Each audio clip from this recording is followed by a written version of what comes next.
New Year's Eve turned tragic. Her child needed the billionaire CEO. The doctor didn't wish me a happy new year. He asked me how fast I could forgive the man who once abandoned me because my daughter's life depended on his blood. While fireworks shook the city outside, my little girl lay turning blue under hospital lights, and the only perfect match in the entire country was her billionaire father, who had walked out the night I told him I was pregnant. He didn't even know she existed, but now, without him, she might not see another sunrise. If you've ever had to swallow your pride to protect a child or grandchild, you already know the kind of choice I was about to face. So, stay with me, because what happened when he finally walked back into that hospital room will make you rethink what a second chance really costs. The clock on our wall blinked 11:40 p.m., 20 minutes to a new year, 20 minutes to a life I thought I understood.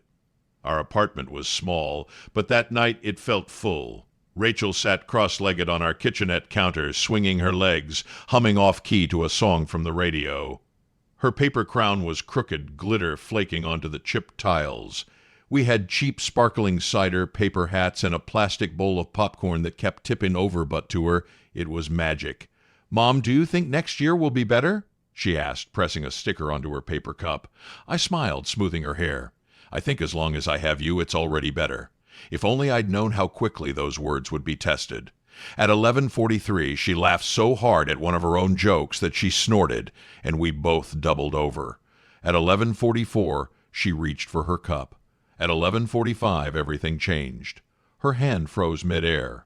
Her smile faded first, then her color. She pressed a shaking hand against her chest. "Mom." The way she said that one word, it scraped something ancient inside me. "What is it, baby?" I stepped forward, already tasting fear, already pretending I wasn't. Her eyes went wide, confused, scared. "It hurts." Then her knees buckled. I caught her before her head hit the floor. Her body went limp in my arms, her lips paling so quickly that my own breath stalled. "Rachel, look at me. Talk to me, come on, sweetheart." Her head lolled against my shoulder. The paper crown slid off and landed upside down on the floor. That tiny sound, the soft tap of cardboard, burned into my memory. I don't remember dialing the emergency number. I remember my hand shaking so badly I almost dropped the phone. I remember screaming our address into the receiver. I remember our neighbor's door opening, his eyes going wide at the sight of Rachel in my arms. "Stairs," I gasped, pushing past him. "Move." Barefoot, I ran down 2 flights of stairs, my child pressed against my chest, her weight heavier with every step. Her head bounced against my shoulder, her arm dangling. On the street, the world was in celebration. People in sequined dresses and paper hats shouted Happy New Year. At no one in particular. Fireworks were already testing the sky. Somewhere, music pounded from a car that waited at a red light. I stood in the middle of the sidewalk and screamed. The ambulance's siren cut through the noise, slicing my reality from everyone else's. People turned, stepped aside, but it felt like they were miles away. Paramedics took Rachel from me, her small body swallowed by their practiced hands. They strapped an oxygen mask over her face, speaking a language of numbers and codes I didn't understand. I climbed into the ambulance and held onto the metal railing so hard my knuckles turned white. The siren wailed. The city blurred. At 11:47, the ambulance door slammed shut, sealing us into a world where only 3 things existed: my child, the sound of the monitor, and the possibility of losing her. "Ma'am, stay with me," one paramedic said. "How old is she?" 9, I choked. She was fine. She was just laughing. "Has she ever collapsed before?" "No." "No, she gets cold, she gets tired, but she was fine." She was fine. He glanced at the monitor, then at his partner. Their silence told me more than I wanted to hear. By the time we reached the hospital, my legs barely worked. I stumbled out after them, my heart beating too fast for my body to contain. They wheeled her away, and suddenly the world shrank to fluorescent lights and linoleum floors. I followed until a nurse gently blocked me with her arm. "We have to stabilize her. You can watch from here." From here was behind a glass wall. Inside, they attached wires, checked monitors, called out numbers. Outside, I pressed my palms against the glass until my fingerprints smudged. Fireworks exploded across the city skyline outside the high window, streaks of red and gold marking the death of one year and the birth of another. Inside, my world was narrowed to the ragged rise and fall of my daughter's chest. A doctor stepped toward me, a man in his 50s, eyes kind but tired. "Mrs. McCord," I nodded, my throat too tight to speak. "Your child is crashing," he said, voice soft but unwavering. "We're doing everything we can, but we're running out of options." The words hit like a physical blow. "What does that mean? What does out of options mean?" He glanced back at her, then at the chart. "Her condition appears to be a rare blood disorder. We're confirming, but her levels are critically low. She'll need a very specific kind of donor. Without it," he didn't finish. He didn't have to. Hope and terror warred inside me. "Test me," I said. "I'm her mother. Take whatever you need." He hesitated. "We already drew your blood when you came in." "And?" His silence was a knife. "We already did," he repeated. Something cold slid down my spine. "Am I a match?" He looked away, jaw tightening. That tiny pause, that breath he took before speaking, told me the truth before the words did. Inside the room, one monitor beeped faster. My heart matched it, racing. "Please," I whispered, "tell me she's not alone in this." He took a breath. "There is a match." The room tilted. Relief hit so hard it almost dropped me to my knees. A match. Someone, somewhere. A miracle in human form. "Bah?" I demanded. "Tell me, I'll beg if I have to. I'll go wherever they are." He looked at me like he wanted to protect me from the answer. "We ran her DNA against the National Registry. The closest genetic match is a direct parental link." My stomach twisted. "Her father?" Yes, that was impossible. That was inevitable. That was every nightmare and every faint hope colliding at once. I had scrubbed his name out of my life for 9 years. But apparently I hadn't managed to scrub him out of our blood. If you're still here with me, listening to this, you already know something. Stories like this aren't just fiction for some whim in their memory. And if you've ever carried more than your share, tell your story in the comments so another woman doesn't feel like she's the only one who's ever had to be both mother and shield. The doctor glanced at his tablet, then met my eyes. "The match is a man named Anderson Clifton." And just like that, the past I'd buried walked right back into the room without even being there yet. The name hit harder than the cold hospital air. Anderson Clifton. Not just any donor, not a stranger, not a distant relative. Him. The man I'd once loved so completely that I would have set myself on fire just to keep his dreams warm. The man who built a billion-dollar tech empire while I built a life he never came back to see. The man whose face lit up billboards downtown while I turned magazines around in the grocery store so my daughter wouldn't ask why her father looked so familiar. "Are you sure?" My voice sounded small even to me. The doctor nodded slowly. "Her DNA indicates a direct parental link. For this particular disorder, his blood is the closest match we're likely to find in time." "In time," I repeated numbly. "How much time does she have?" He hesitated.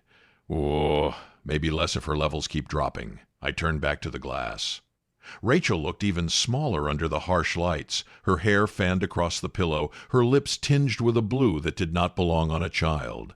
"You're telling me," I whispered, "that the only person who can save my daughter is the man who I couldn't finish." The words were acid on my tongue. The doctor looked at me carefully. "You listed no father on her records." "I had my reasons," I said. "I'm sure you did," he replied gently. "But right now we have one job, keep her alive." He was right. Morally, logically, it didn't matter. Still, every part of me resisted the idea of needing Anderson for anything. 9 years ago, when I told him I was pregnant, he hadn't yelled. He hadn't denied it. He'd just gone quiet. That was almost worse. "This isn't the right time, Maria," he'd said. Then he sent money and disappeared like our life together had been a meeting he canceled. I survived the pregnancy alone. I worked through nausea, carried groceries up 3 flights of stairs, sat in an empty waiting room when the doctor told me I'd be raising a baby by myself. I held my own hand through contractions. I signed every form alone. I cut the cord while the nurse held my elbow because no one else was there to. And now, the same man who chose a company over a family was the one person whose blood might keep my child on this earth. If you've ever had to ask for help from someone who hurt you, you know this feeling, the way dignity and desperation crash into each other and leave you standing in the wreckage. If this is hitting close to home, make sure you're subscribed so you don't miss the stories that remind you you're not the only one who's had to swallow pride to protect someone you love. My pride screamed no. My love for Rachel whispered there is no choice. The doctor cleared his throat. "We have emergency channels to contact high-profile donors." I can initiate that now, but I need your consent." I stared at the blank space on the form where Father's name should have been. The space I had insisted stay empty. The space that suddenly meant the difference between life and death. I signed. The pen felt heavier than any contract I'd ever seen Anderson hold. The doctor nodded and stepped away, already dialing, already handing our fate to a world of assistance and emergency protocols. I pressed my forehead to the glass. "Hang on, baby," I whispered. "Hang on, even if it means I have to let the past back in for you." Outside, fireworks painted the sky in colors that didn't match my mood. Inside, a clock ticked louder than my heartbeat. For the first time in 9 years, I allowed his name to form fully in my mind. Anderson. Not as a memory, not as a wound, but as a possibility, one I didn't trust, but one I suddenly needed. While the doctor made the call that would drag Anderson back into our lives, my mind dragged me backward to the night he left. Back then, our apartment smelled like burnt coffee and cold takeout. His laptop was always open, screens full of lines of code and pitch decks and investor emails that seemed more urgent than sleep. We were broke but in love, or so I thought. He'd pace the living room barefoot, talking about runway, scale, and disruption, his eyes shining the way mine did when I thought about baby names I never said out loud. One night, I stood in the doorway of the bathroom, the positive pregnancy test shaking in my hand. 2 pink lines. 2 lives about to change. When he finally sat down on the couch, phone temporarily face down, I took a breath that felt like jumping off a cliff. "Anderson?" He glanced up, distracted. "Yeah, babe? Make it quick, Greg's waiting on the revised deck." I held out the test. My hand trembled. Impregnant. The room fell silent. The hum of the fridge got louder. The street noise under our window faded. He stared at the test, then at me, then back at the test. I waited for the smile. The hook, the "we'll figure it out." "This isn't the right time, Maria," he said. The words were quiet, almost gentle. That made them worse. I laughed, thinking he was in shock. "There's never a perfect time," I whispered. "We'll adjust. We'll make it work." He pinched the bridge of his nose, the way he did when a deal was falling apart. "You don't understand. I'm finally getting traction. Investors are calling me back. If they think I'm distracted by your own child?" I snapped. He flinched. "It's not that I don't want kids someday. You just don't want this one now," I finished for him. Silence swallowed us whole. He didn't yell. He didn't beg me to change anything. He didn't chase me when I walked out of the room in tears. The next morning, there was a wire transfer in my bank account. No note. No flowers. No conversation. Just numbers. He was gone by the time I woke up. His side of the closet emptied. His toothbrush missing. His laptop charger gone. That was his goodbye. If you are listening to this and thinking, "I have lived some version of that too," you're not imagining the pattern. Some men leave quietly and call it necessity. If you want a space where those stories are named out loud, like this video, and subscribe so the algorithm knows, these are the stories that matter. Back in the hospital, my eyes burned. The memory faded, the present snapped back into focus. Somewhere out there, in a city that adored his genius, the man who wired money in place of love was about to get a call he never expected. "Your daughter needs you." And this time, he wouldn't be able to walk away without knowing exactly what he was leaving behind. The hospital corridor felt suspended in time. No countdown now, no confetti, just the low hum of machines and the distant echo of someone's laughter from another floor, cruel in its normalcy. I didn't see him arrive. I felt him. There's a particular silence that walks in with someone who used to know your heartbeat. The air thickens, your body remembers before your mind catches up. The elevator doors slid open behind me. The small hairs on my arms rose. I turned, and there he was. Anderson Clifton, not on a magazine cover, not bathed in the forgiving light of a stage, but under harsh fluorescent bulbs that showed everything. He was taller than I remembered. Or maybe it was just the way he carried himself, now shoulders squared, coat expensive, presence undeniable. But tonight, the polish was cracked. His usually perfect tie was loosened, his hair was slightly out of place, like he'd been running his hands through it. His eyes found mine instantly. The impact of that look nearly knocked the air out of my lungs. "Maria!" My name broke in the middle like it had rusted on his tongue. I didn't rise. I didn't move toward him. I simply lifted one arm and pointed through the glass into the ICU. "That's Rachel," I said. "She's dying." The words dropped heavy between us. No cushioning, no mercy. He stepped past me slowly, as though afraid the floor might give out. When he reached the glass, he froze. On the other side, our daughter lay wrapped in tubes and wires, dwarfed by a bed too large. The monitors cast her in a soft, unnatural glow. I watched his face change. Shock first, then confusion, then a dawning horror that seemed to rewrite his entire understanding of himself. His voice fractured. She's mine. It was a question and a confession all at once. Yes, my voice was steady, even if nothing else in me was. She's your daughter. He stared at her with a focus I'd only ever seen him give to stock numbers and contracts. His hand lifted toward the glass, fingers trembling, stopping just short of touching it. She has my eyes, he whispered. And my stubbornness, I replied. That's why she's still breathing. He flinched at that just slightly. For a moment he didn't look like the untouchable CEO the world praised. He looked like a man realizing that success hadn't shielded him from the cost of his choices. I didn't know, Maria. His gaze finally tore away from her long enough to find mine. I had no idea she existed. I laughed, a sound torn between anger and disbelief. You didn't ask. Silence dropped like a curtain. If you've ever had to stand in front of someone who broke you and still keep your voice steady, you understand what that moment felt like. And if you're listening thinking, I've had to be that strong too, tell your story in the comments, because women like you deserve to be seen, not just silently admired. He swallowed hard. I thought, when you didn't come back, when you didn't call, I assumed you made your choice. I did, I said. I chose our child. You chose your company. He didn't argue. That, at least, was new. The doctor appeared then, breaking the tension. Mr. Clifton? Anderson turned, shoulders pulling back out of habit. Yes. We're grateful you came, the doctor said. Your blood is the closest genetic match we've found.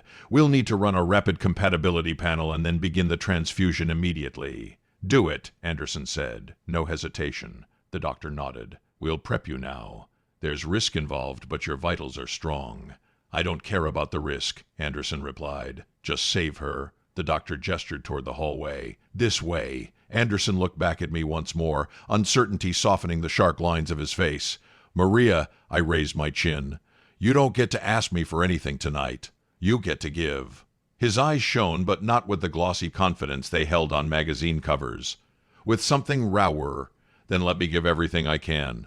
He let the doctor lead him away. His footsteps echoed down the corridor, fading into a wing of the hospital marked authorized personnel only. For the first time in his life, the billionaire CEO was walking into a room where no amount of money could guarantee the outcome.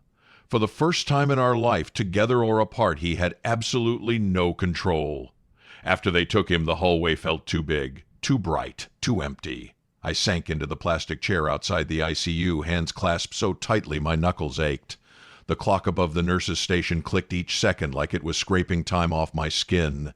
Jennifer approached again, moving quietly, as if even her footsteps didn't want to disturb the fragile balance in that corridor. She draped a blanket over my shoulders. Have you eaten? I shook my head. Drink something at least, she said, pressing a cup of water into my hands. I stared at it like it belonged to another world. The one where people stayed hydrated and remembered what hunger felt like. Ellis, the younger nurse, appeared beside her. They've started the compatibility tests, he said gently. He's in good condition. That helps. Good, I whispered. Good. When they left, the silence returned. That was when my mind did what minds do when they're trapped between hope and horror. It wandered everywhere it hurt. I imagined waking up tomorrow without Rachel. Her room frozen in time, toys untouched, her voice missing from every corner of this small apartment. I imagined the empty chair at the kitchen table, the silent back seat in the car, the way the air would feel heavier without her laughter to cut through it. I thought of the first time she'd walked, arms outstretched, wobbling toward me, face lit with determination. There had been no one to share that moment with. No one to say, look, she's walking. I'd clapped alone in our tiny living room and whispered, "You did it, baby," to both of us. And now, as machines moved her blood and strangers adjusted the flow, I wondered if I'd done enough. If loving her fiercely had been enough. A soft voice interrupted my spiral. Maria. I looked up. Anderson stood in the doorway, wearing a hospital gown under a thin robe, vi-line taped to his arm. He looked smaller, stripped of his armor of suits and certainty. "They're almost ready to start," he said. I needed to see you before they do." I studied him. He looked frightened, but not for himself. That was new. Why? I asked. Because if something happens to me in there? He paused, eyes flicking to the floor. I want you to know that I'm sorry. For everything. For leaving. For not asking. For not wondering enough about the life that included you. I swallowed the bitter reply that rose instinctively. His apology tasted late and yet somehow needed. You can't fix 9 years with a few words before a procedure, I said quietly. I know. His gaze was steady. But I want you to hear them anyway. We stood in silence for a long breath. If she lives, I said finally, my voice low but clear, you don't get to disappear again. You don't get to be a ghost. You either show up or you stay gone. She deserves consistency, not cameos. He nodded immediately. If she lives, I'll be there, whatever role you allow. I won't run from the mess I made. If you've ever had to draw a boundary that cost you everything and kept you sane, you know how heavy that sentence felt leaving my mouth. If you're learning to choose your peace, not just your patterns, make sure you're subscribed because these are the kinds of stories that will remind you it's okay to demand better. A nurse called his name from the far end of the hall. He glanced back at the ICU window, then at me. Take care of her for me, he said. I almost said, I already have. But instead I simply answered, go do your part. He nodded and let them wheel him away. After that, time melted. Minutes stretched into hours in my chest, even if the clock insisted otherwise. Then came the alarm. Then came the flatline. Then came my knees hitting the floor and my lips forming prayers I didn't remember how to say. And then miraculously came the sound of her heart finding its rhythm again. I didn't stop shaking for a long time. All I knew was this. I had come closer to losing her than I ever wanted to know was possible. For a few terrible seconds, I truly believed my daughter was gone. I thought I was about to lose her. By the time the chaos subsided, the sky outside had started to lighten. Dawn crept in shyly, like it was unsure it was welcome after the night we'd had. They moved Rachel to a quieter corner of the ICU. The red panic lights had gone dark. The machines had settled into a steady, almost gentle rhythm. When the doctor finally approached, I stood too fast and had to grab the back of the chair to steady myself. She's stable, he said, and just like that, my legs gave out again, only this time from relief. The transfusion took. Her levels are responding. We'll need to monitor her closely, but she's out of immediate danger. Stable. I repeated the word like it was holy. She's really, okay? He nodded, a small smile softening his tired eyes. She's a fighter. And your donor did exactly what we'd hoped. I thought of Anderson in recovery, pale from blood loss, hooked up to his own monitors. For the first time, the word donor felt too small for what he'd done. When they let me into Rachel's room, the sight of her nearly undid me. No alarms. No frantic hands. Just my daughter sleeping under a thin blanket, cheeks still pale but no longer fading. The monitor's steady beep felt like a lullaby. I pulled a chair up to her bedside and took her hand carefully, tracing the tiny bruises where needles had gone in. "You scared me," I whispered. "Don't ever do that again." A tear slipped down and landed on her knuckles. I didn't bother wiping it away. Behind me, someone cleared his throat softly. I turned. Anderson stood in the doorway, leaning on the frame for support, an IV pole beside him. He looked fragile in a way I'd never seen. No power suit, no confident stance, just a man who'd poured his strength into someone else's veins. "Is it okay if I come in?" he asked. The fact that he asked felt like a small apology all by itself. I nodded. "She's sleeping." He moved slowly to the other side of the bed, every step measured. When he reached her, he stared at her face like he was memorizing every feature, the slope of her nose, the tiny freckle near her eyebrow, the way her lashes curled against her cheek. "That's my nose," he murmured. "She got my stubbornness and your dramatic entrances," I replied. He almost smiled. Almost. He sank into the chair opposite mine and lowered his head into his hands. His shoulders shook once, twice. No sound came out, but the emotion was loud. I'd seen him on TV, speaking in perfectly measured sound bites about innovation and disruption. I'd seen him throw out words like legacy and impact in interviews that made people adore him. But I had never seen him cry. He lifted his head, eyes wet. I built so many things that don't matter compared to this. For a moment, we just sat there, two people with a lifetime between them, joined by the quiet breathing of the child we'd created and he'd almost never met. If you're still here, listening to this part of the story, you understand something most people don't, Survival changes the way you see everything, your choices, your grudges, your second chances. If you want more stories that honor that kind of complexity, go ahead and like this video so the platform knows these are moments worth keeping alive. Outside, the sun finally broke over the horizon, light spilling into the room. It touched Rachel's face first, then his, then mine. New Year's Day had arrived, not with noise, but with breath. I realized then that something fundamental had shifted. She was alive, but nothing would ever be the same. The days that followed felt like borrowed time, carefully counted in plastic cups of medication and the soft squeak of nurses' shoes. Rachel woke slowly, one layer at a time. First with brief blinks and half-finished sentences, then with questions, then with laughter so small and tired it still managed to fill the room.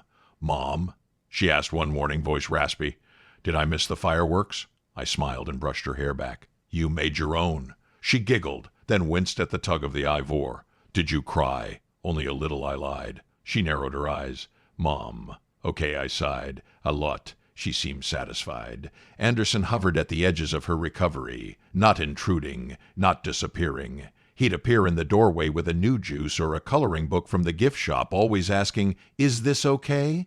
before stepping inside. He watched her as if trying to memorize 9 years in a few days. The way she scrunched her nose when she laughed. The way she always ate the red gelatin first. The way she talked with her hands the same way he did when he was passionate about something. The nurses noticed. Jennifer whispered to me one afternoon, "He doesn't act like most of the big names we see here." No demands, no special treatment, just guilt, I think. I followed her gaze. Anderson was sitting on the floor beside Rachel's bed, cross-legged in a suit that clearly wasn't designed for that position, carefully coloring purple stars in the sky of her crayon drawing because she'd told him the sky's prettier this way. He stayed like that until his leg went numb and he had to stand using the side of the bed for balance. Rachel watched him with the wary curiosity of a child meeting a story character in real life. Sometimes she talked to him freely, asking endless questions. Sometimes she went shy, hiding behind her blanket and peeking out. One evening, when the hallway was quiet and the machines hummed their sleepy rhythm, she looked at me and asked the question that cracked everything open. "Is he my dad?" We'd already lived that moment once. But this time she was fully awake, and there was no turning away from it. "Yes," I said gently. "Hayes." She studied me for a long moment. "Why wasn't he here before?" The air in the room shifted. Anderson froze, his hand hovering over the cup of water he'd been about to lift. "He made some choices," I said slowly. "Ones that hurt both of us. But he's here now, and he helped save your life." She looked at him then, really looked. "Did it hurt?" He blinked. "What?" "When they took your blood." He smiled faintly. "A little." "Did you cry?" she asked. He glanced at me, then back at her. "In my own way." She considered this, then nodded. "Okay." And just like that, the first tiny thread of acceptance wove itself between them. If you've ever watched a child decide whether to open their heart to someone who once hurt you, you know how fragile that moment is. If that resonates, share your thoughts in the comments. You never know whose healing might start because you dared to put your story into words. The hospital eventually discharged her with a folder full of instructions and a list of follow-up appointments that stretched months into the future. At home, she drew 3 stick figures on our fridge, one with long hair, one with messy hair and a tie, and one small one in the middle. 3 smiles, 3 hands linked. And for the first time, I didn't turn the page over or tuck it away. I let it stay. Redemption doesn't arrive with speeches. It arrives in slow, ordinary moments. Anderson started showing up. Not perfectly, not magically healed, but consistently. He came over on the days she felt strong enough to paint and let her smear color across his shirt without flinching. He learned how she liked her pancakes slightly burnt and said, "Same, actually," even though I knew he'd grown up on food prepared by chefs. He picked her up from follow-up appointments when my shift ran late. He sat on the floor and let her explain every character in her favorite books. Sometimes he and I talked in the kitchen while she watched cartoons in the next room. "Does she know what you do?" I asked one afternoon. "She knows I work with computers," he said. "I told her they help people talk to each other." "That's one way to put it," I replied. He looked at me, expression softer than I was used to. "I used to think success meant building something big enough that no one could ignore me." Now I think it might just mean showing up in one small apartment and washing dishes. He did wash them too. Badly. There was more water on the counter than in the sink. We weren't a couple. There was no rushing back into romance.